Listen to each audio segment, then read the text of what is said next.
Magandang araw po sa inyong lahat. Ako po si Chloe May G. Manales. Sa harapan ninyo ay kukwento ko po ang isang baso ng gatas. Noong unang panahon, may isang lalaki na nahihirap na magtrabaho para siya ay maging doktor sa pagkalaki niya.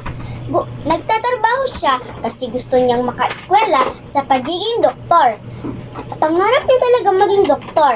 Kahit bata pa siya, inaalagaan niya ang ibang tao. Ngunit hindi siya nagpapabayad nito dahil hindi pa siya isang ordinaryong doktor. Kaya naman, nang pagod na siya, nawalan siya ng malay at nahiga siya sa sahig. At pagbukas ng mga mata niya, nakita niya ang isang babae. Ang babaeng iyon ay kinausap siya ng kinausap. Sabi ng babae na, ano ba kasing dahilan at ba't ka ba kasi natumba sa sahig?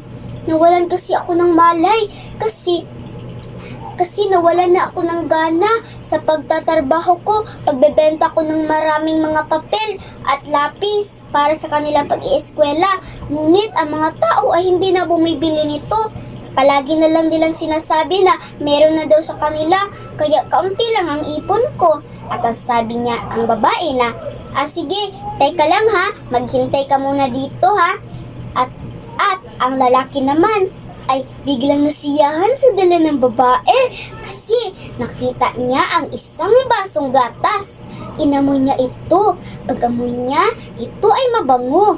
At sabi ng babae na, inumin mo yan at ubusin para ikaw ay may sigla. Ininom niya ito ng ininom. At nagkamalay na siya.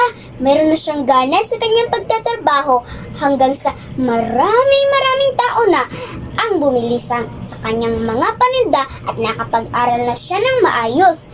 At siya ay naging isang maharlikang doktor.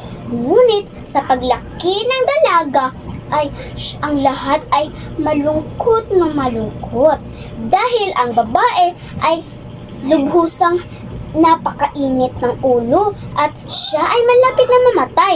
Maraming doktor ang pumunta sa kanya. Ngunit hindi talaga ito mapagaling at tinawag nila ang pinakamagaling na doktor. At sinabi niya na walang gamot dito. Ang makakapagpagamot lamang dito ay isang ospital na kilala kong magaling talaga manggamot.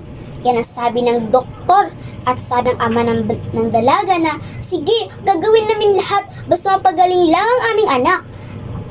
At nagbigay sila ng pera ng marami para mapagaling lang ang kanyang anak.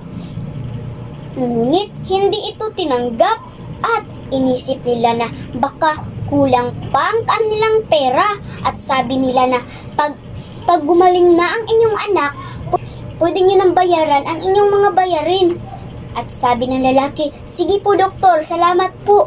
Hanggang dumating ang 3 buwan ay biglang gumaling at himala at gumaling na nga ang prinsesa.